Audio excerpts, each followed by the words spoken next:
Moi, je suis quelqu'un de simple et simpliste comme mes aïeux. D'ailleurs, je suis dans notre maison, ancienne maison kabyle. C'est une ancienne maison kabyle construite durant les années 19, durant le 19e siècle, dans le début du 19e siècle. Donc, c'est une maison qui a catégoriquement phagocyté la société, la pensée de l'être pendant ce siècle.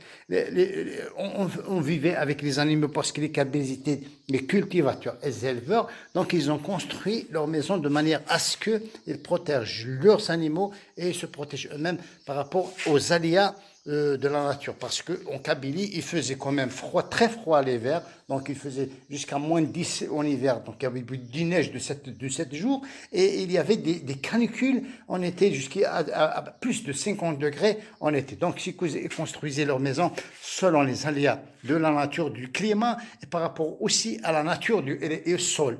Donc nous avons ici une grande maison, une très grande maison, je dirais une grande maison de riches kabyles dans le temps du 19e siècle. Donc qui consistait en avoir, je parlais de Tezra, parce que la maison tout un ensemble. Donc il y a le Afreg, il y a la porte de l'extérieur, ce qu'on appelle Afreg, c'est la cour. Après il y a des petites pièces. Après il y a le Tezra, c'est la grande maison. Donc c'est que contenait ce qui contenait tout. Donc là, nous avons une entrée de Adainin. Adainin, généralement construit en entresol. Donc entresol, c'est pour permettre aux animaux d'être à l'aise. Donc regardez, c'est une écurie, mais c'est pas possible. Une écurie donc qui protégeait catégoriquement les animaux et des aléas de la nature, donc du climat, et des voiles, parce qu'à l'époque, il y avait quand même des voiles, il y avait ce qu'on appelle des makhouradans, des mahouarans, donc les animaux rentrent catégoriquement de la même porte que les êtres humains, donc que les êtres qui vivaient avec eux. Donc, ils sont tous protégés, donc là, ce qu'on appelle le Medwood, donc les deux, nous avons trois. Donc je suppose que si nous avons deux bœufs, donc chaque bœuf est placé dans un Medwood et un âne par exemple, et les petits animaux, les chèvres ou les moutons, ils sont là. Donc c'est un très grand espace réservé spécialement aux animaux domestiques, particulièrement. Donc vous avez les chevaux, les ânes, le bovin et le vin, voilà. Donc c'est là. Adainin, c'est ce qu'on appelle Adainin, c'est une écurie catégoriquement placée à l'intérieur de la maison. Et quand on voit la conception ou la construction de ces murs, c'est des murs de 50 à 60 cm de largeur qui sont construits en terre battue et dont les enduits sont toujours de la même chose, de la terre battue avec de l'argile et de la bouse de vache et du foin. C'est pour faire des enduits. Donc voilà le Adainin. Donc, ici, on appelle une entrée, donc, Tabourt Bram, c'est l'entrée de la maison. Il est là, c'est une porte réalisée sûrement durant les débuts des années 19e siècle, voilà, en bois. Donc, à l'intérieur, ce qu'on appelle Tezka. Donc, Tezka est construite de Tarish. Tarish, c'est une surélévation, justement, de Adainin qui est derrière. Donc, au-dessus de Adainin, généralement, il y a un Adkwan. Il y a un Adkwan. Donc, c'est Adkwan, ce qu'on appelle en kabyle Adkwan. Donc, cet Adkwan, généralement, on construisait des ikoufans. Un akoufi, nous avons dans cette maison, je me souviens que nous avons eu deux ikoufans. Donc, c'est des silos, en quelque sorte, des silos construits en terre. Et tellement qu'ils sont hermétiques et avec un isolement parfait. Ils ont un trou, un grand trou au niveau supérieur, un petit trou au niveau bas. Le trou supérieur donc était aménagé de manière à ce qu'on mettait les récoltes de blé, de l'orge ou du fig sèche de l'intérieur et puis on damait ça pour éviter justement pour faire échapper l'air et pour éviter la formation par la prolifération des insectes et tout ça, et le trou d'en bas servait pour retirer justement ces récoltes. Donc nous avons deux icophanes malheureusement qui ont été détruits pendant un certain moment, mais sinon ils avaient le volume de moyenne de 2 tonnes en moyenne par unité. Donc, nous avons eu 2 icônes. Et derrière, c'est Tarish. Tarish, il servait justement, nous avons une petite montée, juste naturelle. Il faut faire du sport pour monter, parce que juste une petite tahiyat, ce qu'on appelle tahiyat, c'est juste une petite dérivation avec un petit trou là où il faut mettre le pied. Malheureusement, il est colmaté par le béton. Donc, juste pour mettre le pied et monter avec la force. Donc, on était tous sportifs et on était tous naturels. Donc, et à quoi il servait Tarish? Tarish ou Takana, il y a des gens qui l'appellent Takana. Il servait donc juste soit pour stocker diverses choses ou pour dormir. Généralement, dire dormir dans Takana, c'était un plaisir parce que il est derrière les icophanes, il y a tellement de calme. Donc, pour les baies, nous avons juste une fenêtre, juste plutôt une porte qui est toujours orienté vers l'est par rapport à l'ensoleillement, parce que le soleil ici nous vient de l'est, et nous avons juste une petite fenêtre. Pourquoi? Ça, c'est pour préserver justement la température de la maison.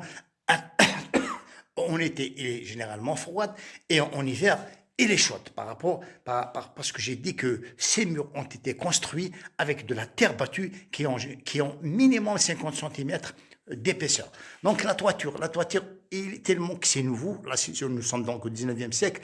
Donc nous avons du bois travaillé, des matriers, nous avons du chevron. Donc nous avons une charpente qui est très très bien travaillée. Une formidable charpente avec de la tuile romaine. Donc une tuile romaine qui est sur le toit. Donc une très belle charpente consistante. Donc que ma mère, donc il utilisait de l'argile. À chaque année, il ramène de l'argile ou de ce qu'on appelle du tumlilt. Je ne sais pas si ça doit être du schiste.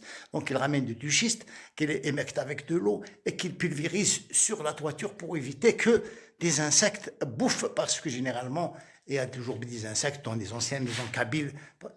C'est pour éviter l'altération du bois, et particulièrement s'il y a des fuites d'eau. Donc, entre autres, nous avons la formation, donc la partie inférieure, c'est une partie réservée, donc j'ai dit aux animaux domestiques, et la partie supérieure, donc est réservée généralement pour le couchage, donc pour les enfants, et pour la deuxième partie, ce qu'on appelle tasqa aussi, il y a ce qu'on appelle tassia. Tassia, c'est un mur, c'est une mur qui fait face à la porte, parce que généralement, à l'époque, il n'y avait pas beaucoup de lumière, donc on n'utilisait pas l'électricité, on utilisait des lampes à gaz, donc, ou simplement des torches. Donc, il y avait Tassia. Tassia, il doit être comment bien éclairé, comme on voit d'ailleurs, même si nous sommes en fin de journée, il est un petit peu éclairé. C'est là où les femmes tissaient les burnous et les couvertures. Donc, ils utilisaient tous les moyens, ce qu'on appelle le easy if et ce qui s'ensuit. Donc, c'est ici qu'ils plaçaient leur ustensile, donc il doit être quand même éclairé, et avec un petit décor, malheureusement, qu'il est un petit peu enterré, et ce qu'on appelle des tikwatines, c'est justement tout ça, tahouat, c'est un petit trou, mais à l'intérieur, il y a quand même un bois, là où on peut attacher les madriers qu'on utilisait pour faire du tissage. Donc ça, c'est Tassia. Tassia est aussi connu pour recevoir les nouvelles mariées. On dit que donc c'est là où on mettait la nouvelle mariée, généralement avec ses beaux habits et tout. Donc il y a Oumdou, il y a Tarfit. Tarfit, c'est toujours du bois un petit peu décoré. C'est là où on mettait certains ustensiles de cuisine, particulièrement des grandes assiettes. C'est pour un petit peu embellir la maison. Il y a aussi de l'autre côté ce qu'on appelle Adkwan. Donc, Adkwan, c'est une banquette.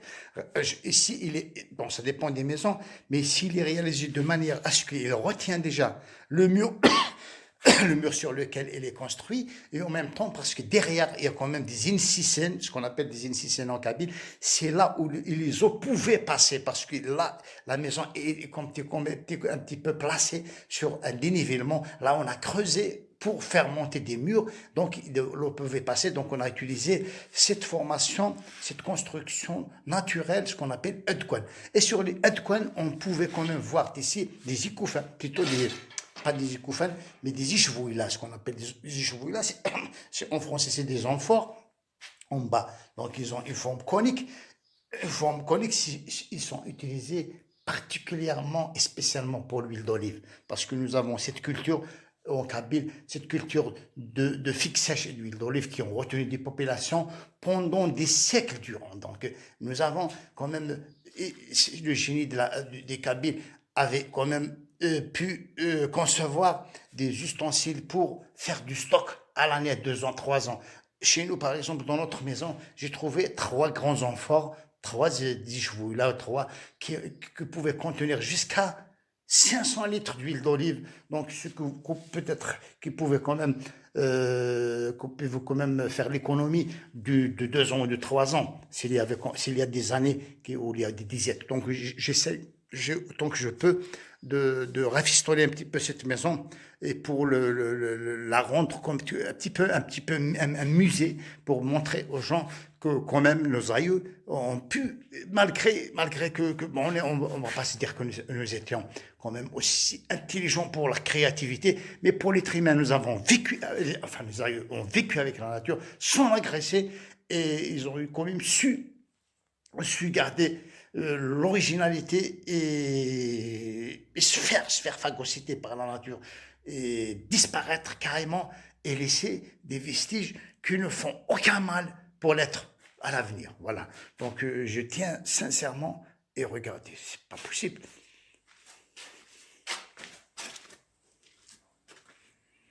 Il y a juste un cheminée. Bon, un cheminée. Il y a juste un cheminée.